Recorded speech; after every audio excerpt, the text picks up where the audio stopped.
This is the back of the memory card. This is the front of the memory card. Please insert the memory card with its front facing forward into the card slot of the device. Insert the screw, tighten with a wrench. Please plug the wired controller and cameras into the corresponding connection ports of the main unit. After connection, please tighten the interface. Then use the USB test cable to check if the recorder's function is normal. Use a charger or power bank applicable voltage to RA4 power supply during testing. If you find that the motor of the wired controller is vibrating continuously, please check in time whether the camera or memory card is installed properly. Stick the bracket pad to the bracket first.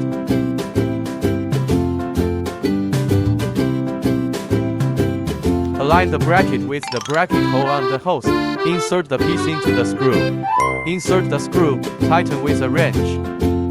Then you can use adhesive tape to stick the host inside the motorcycle. Install the shock-absorbing rubber ring onto the camera. Then install the circular bracket onto it. Place the gasket into the base. Insert the metal sheet into the screw for installation. After fixing the bracket with screws, install the nut.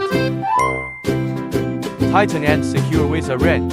After installing the camera bracket, you can attach it to the appropriate position on the motorcycle with tape. Tighten the screw onto the motorcycle.